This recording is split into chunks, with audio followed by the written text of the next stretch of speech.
لیکن ایک سوال یہ ضرور کہ عرفان صدیقی صاحب، بیسٹ کیس سیناریو آپ کو اگلے 3-4 ہفتوں میں کیا دکھائی دیتا ہے؟ اگر آپ ذرا آپٹمسٹک ہوں یہ حالات دیکھتے ہوئے، بات چیت جو ہوئی ہے اس کو.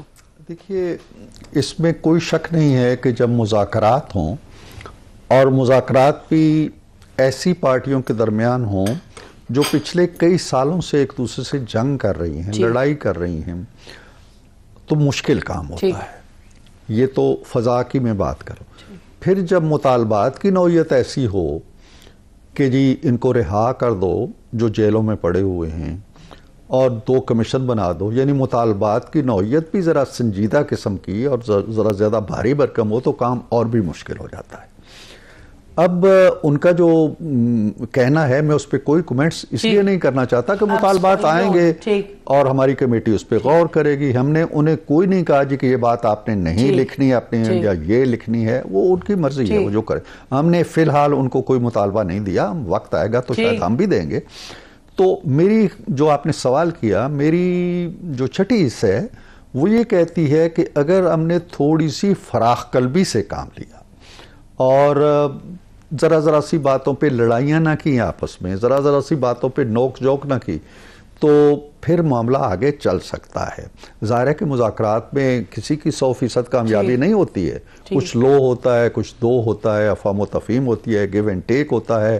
کچھ گراؤنڈ ہم دیں گے، کچھ وہ دیں گے، تو بات بن جائے گی، بشرطے کہ اس میں یکسوئی کا جو ہے نا، اب ان کے ہاں جو مجھے کمی نظر آتی ہے نا ہماری ٹیم کی نسبت، یکسوئی نہیں ہے. آج بھی اگر آپ ایک دن کے اخبار دیکھیں اور 4-6 لوگوں کی سٹیٹمنٹس دیکھیں، وہ بڑی مختلف ہیں. سر، آپ کے ہاں جو آپ کے کچھ کابینہ کے منسٹرز ہیں، I don't want to name، وہ بھی خوب اپنے گولے تو داغتے ہیں. مطلب کہ میں کہتا ہوں گولے ہوں یا گولیاں ہوں، وہ داغے جا رہے ہیں دونوں طرف سے. میرا کہنا یہ تھا، جو تھوڑی دیر پہلے میں بات کر رہا تھا، کہ کسی وزیر کا یا کسی کارکن کا یا کسی لیڈر کا کہنا اور بات ہے، نواز شریف کا اور وزیر اعظم کا کہنا اور بات ہے. علی گوہر کچھ کہہ لیں، ہمیں بیرسٹر صاحب کچھ اور کہہ لیں، گنڈا پور صاحب کہہ لیں، وہ اور بات ہے. خان صاحب کے منہ سے نکلی ہوئی بات زیادہ وزن رکھتی ہے، تو اس لیے میں نے اس کی طرف اشارہ کیا تھا. تو آپ کے سوال کا جواب یہی ہے کہ اگر ہم نے ذرا سی باتوں کو انا کا مسئلہ نہ بنایا، الجھے نہ، تو بات آگے بڑھ سکتی ہے. جو بڑا مشکل کام تھا نا، وہ ہم کر چکے ہیں. اچھا، میرا فیوریٹ سوال تو یہ ہے کہ میاں نواز شریف صاحب، جن سے توقعات تھیں کہ وہ ایک مدبرانہ رول ادا کریں گے، وہ 3 مرتبہ پرائم منسٹر رہ چکے ہیں، یہ وہ شخص ہیں جو سمجھتے ہیں کہ پاکستان میں کتنا اہم ہے کہ آئین کے دائرے کار میں رہتے ہوئے، سننے والے لوگ کہیں گے انہوں نے کم بلنڈرز کیے. ٹھیک ہے، کیے انہوں نے بھی بلنڈرز، پھر کرتے کرتے انہوں نے بہت کچھ سیکھا بھی. اور یہ تو ہمیں معلوم ہے کہ جب ایڈجسٹمنٹ وغیرہ ہو رہی تھی تو پی ڈی ایم کی آپ کی گورنمنٹ تھی، تو میاں صاحب نے تو آپ کی جو ٹیم یہاں سے گئی تھی، اب آپ نہیں مانیں گے انہیں، لیکن انہوں نے تو کہا تھا کہ مت پڑھو، اس میں مت پڑھو. اور انہی کے کہنے پہ پھر مئی 2022 میں آپ چھوڑنے لگے تھے حکومت. تو طے ہو گیا تھا، کیونکہ میاں صاحب نے کہا تھا میں اپنی 30 سالہ سیاست کے تجربے میں کہتا ہوں کہ آپ غلط کریں، آپ چھوڑیں.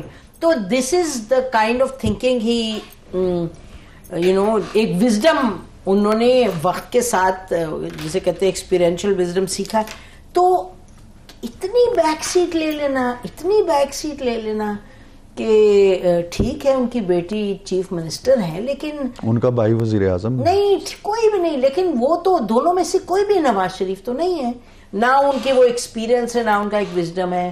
آپ کی پارٹی کہتی ہے کہ اچھا وہ کیا لوکل گورنمنٹ میں پنجاب میں بس جتانے کی کوشش کریں گے، یعنی کہ یہی ان کو نے رول.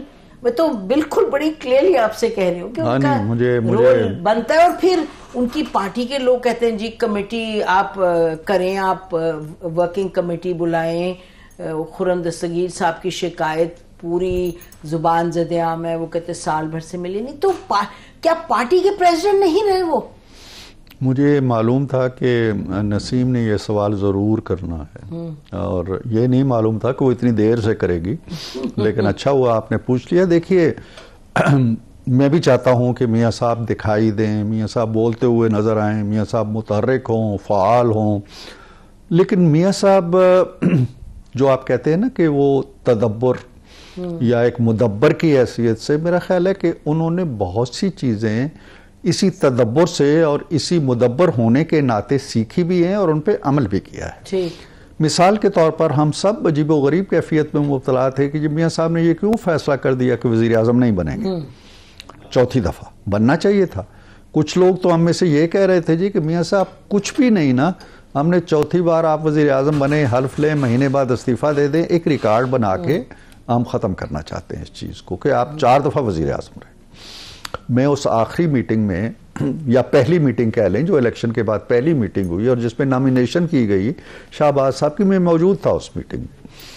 اور میں اس سے بھی پہلے میری ایک سٹیٹمنٹ آپ لوگوں نے بہت ڈسکس کی اور اس کا تھوڑا سا مذاق بھی اڑایا کہ میاں صاحب نے وزیر اعظم نہ بننے کا فیصلہ بہت پہلے کر لیا تھا، الیکشن سے بھی پہلے کر لیا. لیکن اخبار میں تو آپ کے ایڈز آئے تھے الیکشن کے دن کے، پرائم منسٹر ہیڈ لائنز آئی تھی. وہ اشتہار، الیکشن کی مہم، الیکشن کی اسٹریٹجی، الیکشن کے دن، الیکشن کے 2 دن، وہ تو چلتا رہا نا. میں یہ کہہ رہا ہوں، میں اپنی ایک ملاقات کا حوالہ دینا چاہتا ہوں جو زیادہ میں نہیں دیا کبھی. جو میاں صاحب سے میری ملاقات الیکشن سے کوئی 3 4 5 مہینے پہلے لندن میں ہوئی، اور وہ بالکل تخلیقی کی ملاقات تھی، ہم 2 ہی تھے. اور میاں صاحب نے مجھے کہا کہ میں ایک ایسی چیز آپ سے ڈسکس کرنے لگا ہوں جو بالکل آپ نے اپنے تک رکھنی ہے. تو اس وقت تک تو میں نے رکھی ہے اپنے تک، لیکن اب کافی زمانہ گزر گیا ہے اور اس کی اتنی اہمیت بھی نہیں رہ گئی. اس کا لب لباب یہ تھا کہ میں چوتھی بار وزیر اعظم نہیں بننا چاہتا. یس. اچھا. اور اس کی جو جسٹیفیکیشن انہوں نے دی میں وہ یہاں نہیں بتاؤں گا، لیکن آج میں کہتا ہوں کہ وہ مدبر آدمی ہے اور وہ بہت سنجیدگی سے انہوں نے ایک فیصلہ کیا اور بہت اچھا اور بہت عمدہ فیصلہ کیا. آپ بھی ذرا غور کریں گی تو کہیں گی کہ آج کے اس دور کے اندر شاید نواز شریف ہوتے تو معاملات کچھ اور ہو جاتے ہیں. سر میں نے یہ تو نہیں کہا، میری دیکھیں میں کتنی دلچسپ بات نہیں میں سمجھ رہی ہوں، آپ کہہ رہے ہیں کہ جنگیں ہی ہو جاتی، میں یہ نہیں کہہ رہی. میں آپ کو بتاؤں کہ کہنے کا مقصد یہ نہیں تھا کہ وہ تخت پہ کیوں نہیں بیٹھے. نہیں میں آ رہا ہوں ادھر. تو ایک تو یہ فیصلہ ان کا سوچا سمجھا مدبرانہ فیصلہ تھا، اس کے الیکشن کے نتائج سے یا ووٹ کم ہونے سے زیادہ ہونے سے کوئی تعلق نہیں. دوسری بات یہ ہے کہ میاں صاحب بڑے تلخ تجربات سے گزرے ہیں. میں آپ شاید اس کو اپریشیٹ نہیں کر سکتے جو اس شخص پہ گزری ہے. بے شک. اچھا، وہ ایک عجیب ذہنی جذباتی کیفیت میں شکار ہیں، اب بھی ہیں. اور وہ کوئی بھی ایک جو ذی حس ہوتا ہے، احساس ہوتا ہے، سینسٹیو انسان ہوتا ہے، اس کے لیے دیکھیں نا کہ ایک بیوی کو وہ 50 سال کا ساتھ ہے، بستر مرگ پہ چھوڑ کے آتا ہے، یہاں پہ جیل میں جاتا ہے، خبر ملتی ہے جی وہ شدید بیمار ہے، اور وہ ترلے کرتا ہے یار میری بات کرا دو، اور وہ بات بھی نہیں ہوتی اور وہ مر جاتی ہے. اور یہاں بڑا ظلم یہی والد کے ساتھ، والدہ کے ساتھ، اور پھر کہنا کہ وہ بیمار نہیں ہے، یہ سچ نہیں ہے. وہ جذباتی اور ذہنی طور پر ایک بہت بوجھ اب بھی ہے ان پہ. تیسری بات یہ ہے کہ ابھی ایسے حالات ہیں نہیں کہ وہ بہت متحرک اور بہت فعال نظر آئیں. آپ کو آئیں گے نظر وہ، نہ ابھی کوئی الیکشن کی مہم چل رہی ہے، نہ کوئی جلسے ہو رہے ہیں، نہ کوئی جلوس ہو رہے ہیں.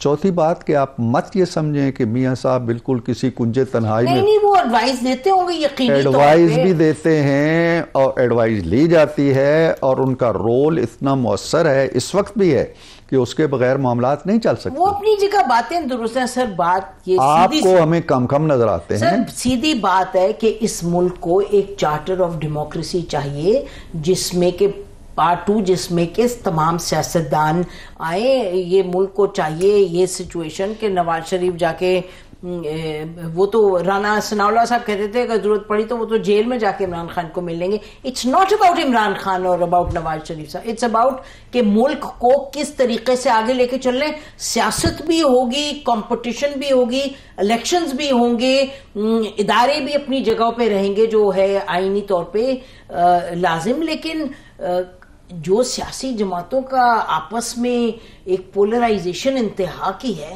وہ that is where somebody like Nawaz Sharif sahab can play an important role. جی وہ ٹھیک کہتی ہیں. میرا خیال ہے کہ وہ سچویشن اب زیادہ تھوڑی تھوڑی ڈائلیوٹ ہو رہی ہے, حالات نارمل ہو رہے ہیں, اور شاید ٹائم میں کم کہ میاں صاحب جو ہیں وہ یہ رول پلے. جی وہ ہمیں کہا جا رہا ہے کہ بند کریں پروگرام. بہت بہت شکریہ عرفان صدیقی صاحب, آپ سے بات کر کے. ناظرین اسی پروگرام ختم کرتے ہیں. خدا حافظ. پاکستان زندہ باد.